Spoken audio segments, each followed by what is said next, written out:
اگر کسی نمازی پر سجدہ سہو واجب تھا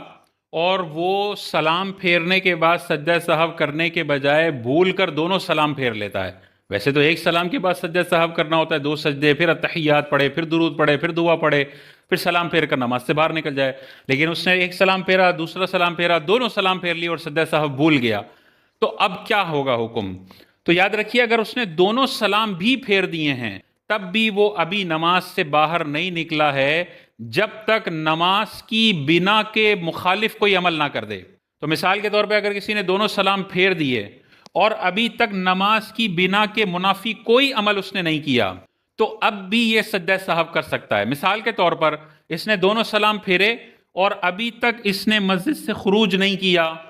ابھی تک اس نے کسی سے بات چیت نہیں کی ہے، ابھی تک اس نے قہقہا نہیں لگایا جو نماز کو توڑ دیتا ہے، یعنی نماز کی بنا کو روکنے والا کوئی بھی عمل اس نے نہیں کیا، اور وہیں بیٹھ کے یہ ذکر الہی کر رہا ہے مثال کے طور پر، اور یہ 15 منٹ ذکر الہی کر رہا ہے، وہیں بیٹھا ہوا ہے۔ 15 منٹ کے بعد اس کو یاد آتا ہے کہ بھائی میں نے تو سجدہ سہو کرنا تھا اور میں نے تو دونوں سلام پھیر دیے ہیں،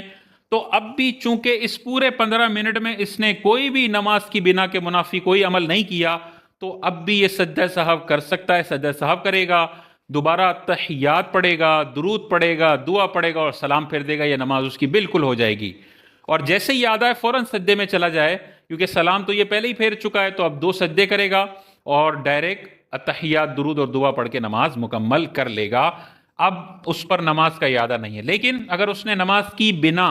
یعنی نماز کو وضو ٹوٹنے کی صورت میں جب ہم بنا کرتے ہیں، اس بنا کے خلاف کوئی عمل کر لیا نماز کو توڑنے والا، تو پھر یہ سجدہ سہو نہیں کر سکتا۔ مثال کے طور پہ یہ مسجد سے ہی باہر نکل گیا،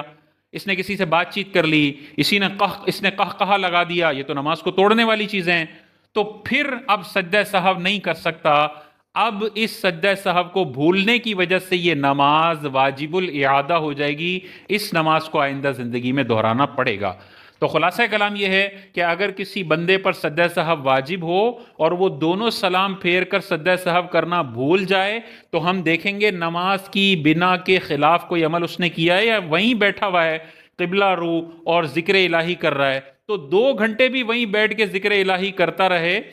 ابھی بھی وہ سجدہ سہو کر سکتا ہے۔ اور اگر اس نے نماز کے منافی کوئی عمل کر لیا، بنا کے منافی کوئی عمل کر لیا، اب سجدہ سہو نہیں کر سکتا، اس نماز کا زندگی میں، آئندہ زندگی میں اعادہ کرنا پڑے گا، دوبارہ اس کو پڑھنا پڑے گا۔